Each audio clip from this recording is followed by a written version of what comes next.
एक बेहद खूबसूरत पतली सी लड़की, बहुत आकर्षक, बहुत चुलबुली पर बहुत नाइसली ड्रेसअप, बेहद खूबसूरत साड़ी और उसके साथ में एक हैंडसम लड़का। जी हाँ, मैं बात कर रहा हूँ अनन्या पांडे और कार्तिक आर्यन की। ये दोनों आए थे आज कौन बनेगा करोड़पति के सेट पर अपनी फ़िल्म का प्रमोशन करने। और साथ में जैसा कि ये वीआईपी लोग आते हैं, सेलिब्रिटी लोग आते हैं, आजकल वीआईपी वर्ड नहीं, आजकल सेलिब्रिटी वर्ड यूज़ होने लग गया। हमारे टाइम पे वीआईपी चलता था या वीवीआईपी और ज़्यादा हो तो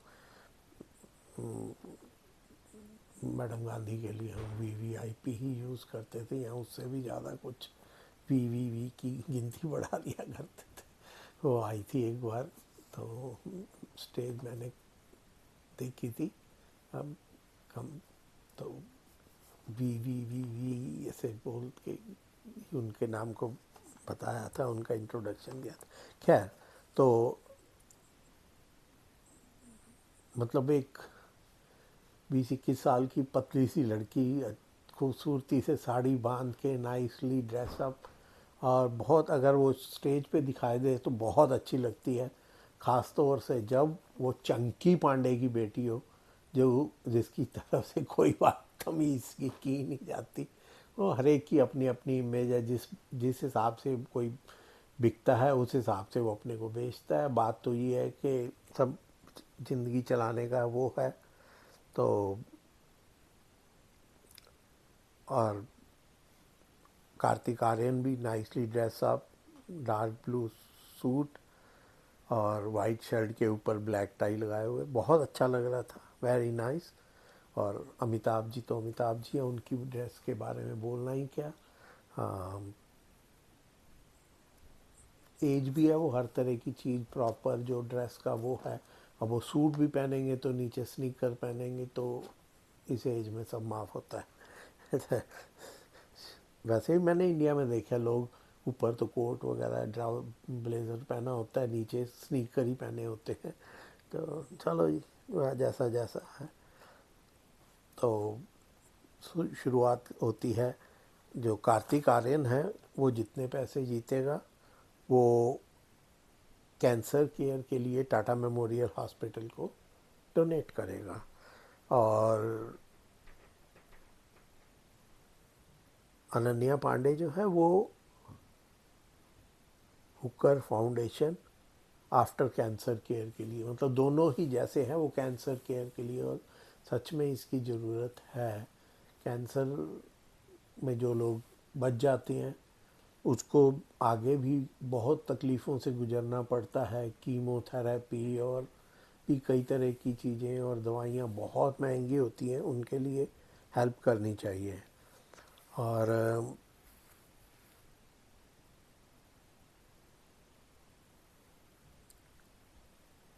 उसके बाद क्वेश्चन का दौर शुरू होता है। तो पहला जो क्वेश्चन था वो जिम के बारे में था और आंसर था डंबल। तो जिम में ही दिखाई देते हैं, बहुत अच्छी बात, बहुत। तो दूसरा जो क्वेश्चन आया वो था मस्कारा के बारे में, कहाँ लगाया जाता है। तो ये तो गर्ल्स की क्वेश्चन है, जिसे अनन्या ने बहुत ही डिटेल में अच्छी तरह समझाकर इसका फ़ायदा क्या होता है, आइज़ बड़ी लगती हैं और कैसे लगाया जाता है, ये सारा इसके बारे में बहुत डिटेल में समझाया। और बहुत लंबी चौड़ी जैसे स्पीच दे दी। और उसके बाद एक स्पीच अमिताभ जी के बारे में भी दी उसने। और बहुत बढ़िया रहा ये क्वेश्चन भी। इसके बाद पूछा गया कि कौन से त्यौहार पे पश्चिम में कद्दुओं को सजाया जाता है, तो वो हालोवीन था। अब तो मैंने देखा था इंडिया में भी लोग हालोवीन मनाने लग गए हैं। हमारे यहाँ तो एक मस्ट है ही, इंग्लैंड में भी, यहाँ भी। तो अमेरिका में, कनाडा में, पश्चिम में हर जगह देखा है।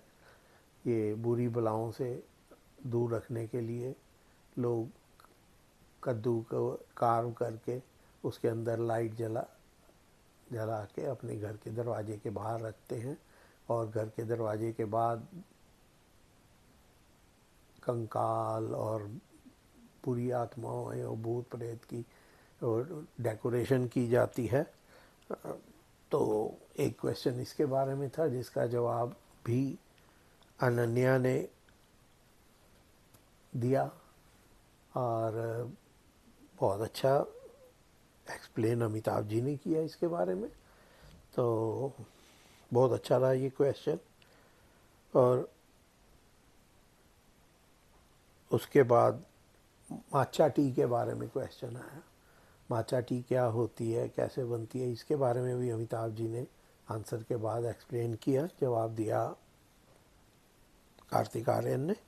तो बड़ी मतलब अच्छी बात ये लगती है कि क्वेश्चन आंसर के बाद जो मैंने कई लोगों से बात हुई है, कई लोगों ने बताया ये सब इसलिए देखते हैं। अमिताभ बच्चन तो हैं ही एक अट्रैक्शन, लेकिन एक सब लोग कि कुछ सीखने को मिलेगा, कुछ बातें कहाँ से पढ़ें, कब पढ़ें, इतना हर किसी को वो नहीं, और इस हर किसी को ये भी नहीं शौक कि हमने वहाँ जाना है और वो कल। तो वो ये प्रोग्राम इसलिए देखते हैं कि अपनी भी दिमाग की एक्सरसाइज हो जाती है, जनरल नॉलेज बढ़ती है, जिसे अमिताभ ने या इन दोनों बच्चों ने भी, हमारे एज में तो हम बच्चे ही कहेंगे, तो बहुत खूबसूरती से एक्सप्लेन किया, लोगों की नॉलेज बढ़ी। इंडिया में भी मिलती है अब मौका चाय या कैफ़े मौका, तो मेरी तो फेवरेट है। तो उसके बारे में अच्छी तरह से एक्सप्लेन किया। और इसके बाद अगला क्वेश्चन आया, पहले राउंड का आखिरी क्वेश्चन, हमको हमी से चुरा लो। ये गाना सुनाया गया, सिंगर को पहचानना था, वो तो उदित नारायण हर कोई पहचान लेगा। बहुत ही खूबसूरत आवाज़ आज के ज़माने में, और उसको अच्छी तरह से एक्सप्लेन किया, सारा समझाया, बहुत ही अच्छा लगा। मतलब और भी कई बातें जैन जी की बताई अनन्या पांडे ने, शी इज़ जैन जी, और उसने बताया कि O T OOTD, outfit of the day, drip when you wear nicely dress up, and मतलब आप नाइसली ड्रेस अप हो, जब आपने अच्छे कपड़े पहने हो तो उसको यू आर ड्रिप। तो इस तरह की बातें हमें भी बेटी बोलती रहती है और हमें नहीं समझ आती। चलो इसने कुछ हमारी भी नॉलेज बढ़ाई। थैंक्स अनन्या पांडे। लव को कोरियन स्टाइल में ऐसे करते हैं, अच्छा था बताने का तरीका। तो खैर देखते हैं, हम लोग करते हैं, हम भी बच्चे वाले हैं। तो उसके बाद एक पहला राउंड ख़त्म हुआ, दूसरा राउंड शुरू हुआ। पहला क्वेश्चन था तानसेन रोड किस सिटी में है, और इसके बारे में वैसे तो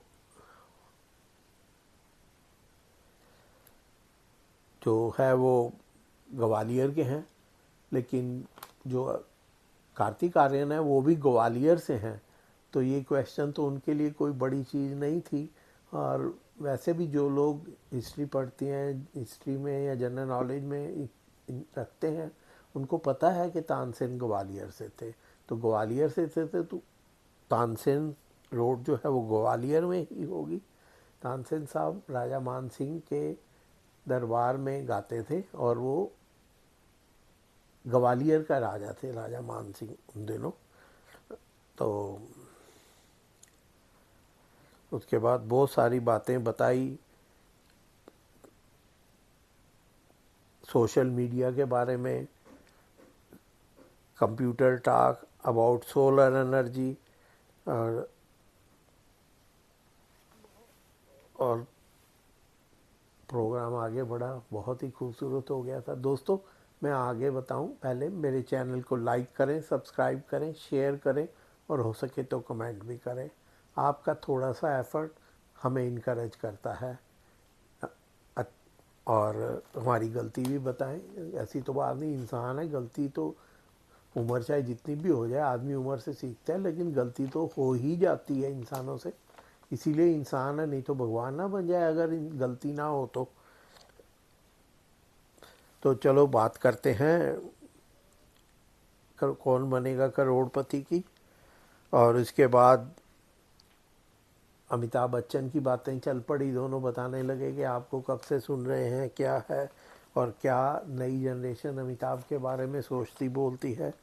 और फिर अमिताभ को भी स्टेज पे बुलाया गया और तीनों ने मिलके अमिताभ के गानों पे डांस किया, बल्कि अमिताभ से करवाया कजरारे कजरारे गाने पे।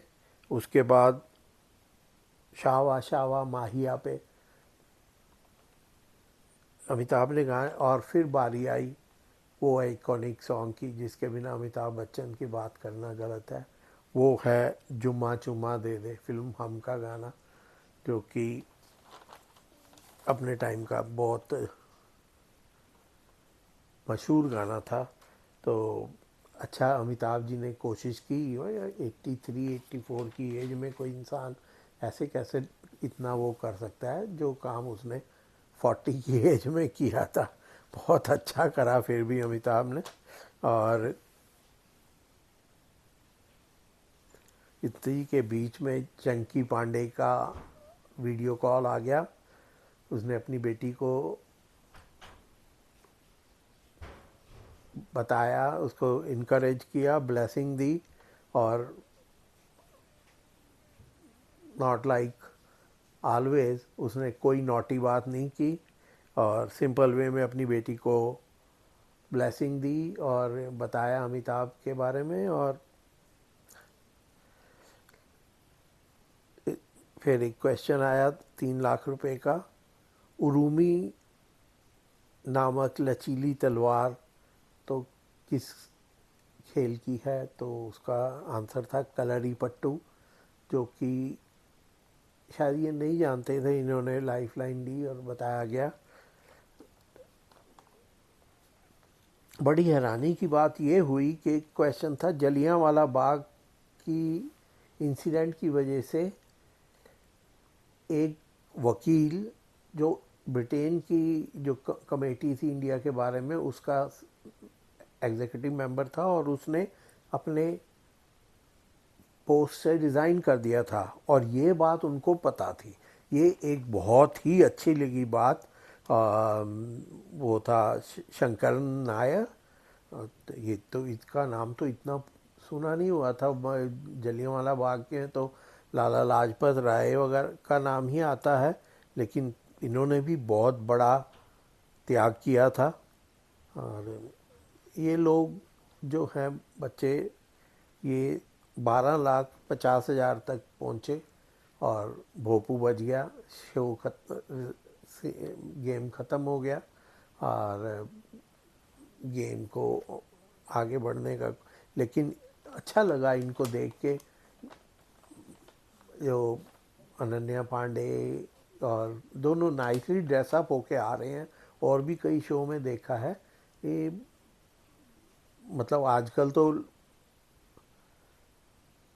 पूरा एक्सपोजर का ज़माना है, लेकिन उसके बाद अगर अनन्या पांडे इतने नाइसली ड्रेसअप होके आ रही है, नो एक्सपोजर नो नथिंग, और फिल्म में उसका जो रोल है, उसके जो टीज़र वगैरह देखे हैं उसके हिसाब से उसका सबसे हर तरह की ड्रेस पहनी है, बिकिनी भी पहनी है।